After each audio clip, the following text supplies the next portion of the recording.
नमस्कार, मैं हूँ बीवी सिंह। देश में आम चुनाव हो गए, गठबंधन की नई सरकार बन गई, विभागों का वितरण भी हो गया, छत्तीसगढ़ में हिंसा भी हो गई और सबसे बड़ी बात कि जिस मणिपुर की हिंसा पर प्रधानमंत्री आज तक नहीं बोले, उसके बारे में राष्ट्रीय स्वयंसेवक संघ के अधिनायक डॉक्टर मोहन भागवत भी बोल गए। इस सब के बावजूद असली बात यह है कि चुनाव से पूर्व देश जिन खतरों का सामना कर रहा था, वे सब आज भी बरकरार है। आप गौर से देखें तो ये नई सरकार अल्पमत की और गठबंधन की सरकार जरूर है, लेकिन इसका केवल नाम बदला है, काम नहीं। नई सरकार के हाथों में आज भी वे सब हथियार और कमांडर हैं जो चुनाव से पहले आपके मंगलसूत्र के लिए खतरा बता रहे थे, आपकी भैंस खोले जाने का हौवा खड़ा कर रहे थे, हिंदू मुसलमान और धर्म के आधार पर आरक्षण को रोकने की बात कर रहे थे। यानी हौवा भी मौजूद है और हौवा खड़े करने वाले भी। गठबंधन की सरकार में ईडी और सीबीआई जैसे हिंसक चौपाए अभी भी गठबंधन की अगुवाई कर रही भाजपा के पास है। यानी विपक्ष को कुचलने और परेशान करने के सारे औजार भाजपा ने अपने हाथों में रखे हैं। सहयोगी दलों को उन्हें छूने भी नहीं दिया, क्योंकि मुमकिन है कि आने वाले कल में इन हथियारों का इस्तेमाल भाजपा को अपने गठबंधन के साथियों के खिलाफ ही करना पड़े। अतीत में भाजपा ने ऐसा ही किया है। प्रधानमंत्री जी ने जिस हिम्मत से नए मंत्रियों को विभाग का वितरण किया है, उससे साफ जाहिर होता है कि उनकी निगाहें कहीं और निशाना कहीं और है। मोदी जी का देश को कांग्रेस विहीन करने का सपना अभी मरा नहीं है, बल्कि गहरी नींद में चला गया है। जैसे ही आने वाले दिनों में महाराष्ट्र, जम्मू कश्मीर और हरियाणा जैसे राज्यों के विधानसभा चुनावों की घोषणा होगी, इस सरकार के छिपे हुए नाखून फिर से बाहर निकल आएंगे। आपको पता है ना कि नाखून छिपाने की कला केवल हिंसक प्रवृत्ति के जानवरों में होती है, भले ही वे जंगली जानवर हों या पालतू। आपको भूलना नहीं चाहिए कि भाजपा 365 दिन 24 घंटे चुनावी मोड में रहने वाली पार्टी है। इसलिए यह पार्टी अपना 2029 और 2047 तक का सपना पूरा करने के लिए आने वाले दिनों में क्या कुछ करेगी, ये हम और आप कभी अनुमान नहीं लगा सकते। मैं तो मशवरा दूंगा कि नई सरकार में इतने सारे विभागों के साथ एक अलग विभाग चुनावों का भी होना चाहिए। इसका प्रभार प्रधानमंत्री खुद अपने पास रखें। इस विभाग के लिए बजट के साथ ही प्रधानमंत्री फंड की तरह चुनाव केयर फंड भी बनाया जाना चाहिए। इस तरह के फंड का कोई हिसाब किताब नहीं रखना पड़ता और ना ही किसी को इसका हिसाब देना पड़ता है। और यदि गिरीश मुर्मू जैसा सीएजी हो तो इसकी जांच भी कोई नहीं कर सकता। बहरहाल बात चल रही थी उन खतरों की जो बरकरार है। पहला खतरा संविधान पर ही है।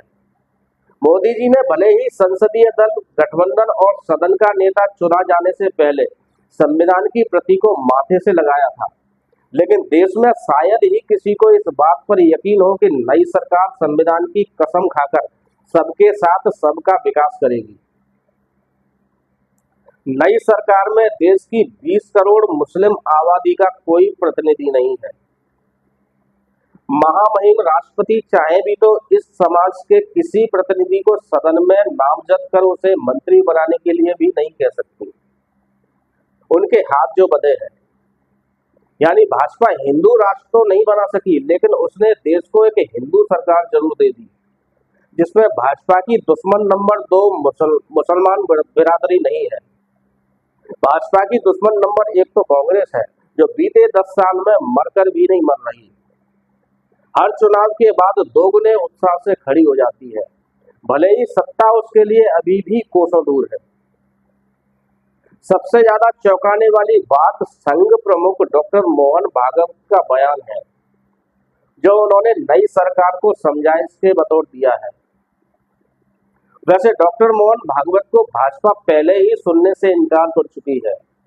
चुनावों के बीच में ही भाजपा अध्यक्ष जेपी नड्डा ने अपने श्रीमुख से कहा था कि भाजपा को संघ की जरूरत नहीं है। वैसे उन्होंने एकदम सही कहा था, भाजपा को भले संघ की जरूरत न हो, किंतु संघ को तो भाजपा की जरूरत है। संघ ने तो आज तक नहीं कहा कि उसे भाजपा की जरूरत नहीं है, और संघ प्रमुख डॉक्टर मोहन भागवत शंकराचार्य की मुद्रा में नई सरकार को सीख दे रहे हैं कि नई सरकार जलते हुए मणिपुर को देखे, विपक्ष को प्रतिपक्ष समझे। डॉक्टर भागवत ने भाजपा को बेलगाव करते हुए मुजाहिरा किया है कि इस बार भी हमने अपने लोकमत जागरण का काम किया है। वास्तविक सेवक मर्यादा का पालन करते हुए चलता है, अपने कर्तव्य को कुशलता पूर्वक करना आवश्यक है। लेकिन क्या राम मंदिर के प्राण प्रतिष्ठा समारोह में देश के असली शंकराचार्यों की बात न मानने वाले लोग संघ के शंकराचार्य की बात मानेंगे? क्योंकि मैं अविनाशी नहीं हूं, इसलिए मेरे पास कोई तीसरी आंख नहीं है, लेकिन मेरे पास एक अंतर चेतना है जो मुझे आगाह करती है कि मुझे लगता है कि जिस तरह प्रधानमंत्री नरेंद्र मोदी और उनकी भाजपा ने अपना एजेंडा नहीं बदला है, उसी तरह संघ ने भी अपना एजेंडा नहीं बदला है। डॉक्टर भागवत ने कहा, हजारों वर्षों से जो पाप हमने किया है उसका प्रायश्चित हमें करना होगा। पैगंबर साहब का इस्लाम क्या है ये सोचना पड़ेगा। ईसा मसीह की ईसाईयत क्या है ये सोचना पड़ेगा। भगवान ने सबको बनाया है, भगवान की बनाई जो कायनात है उसके प्रति अपनी भावना क्या होनी चाहिए ये सोचना पड़ेगा।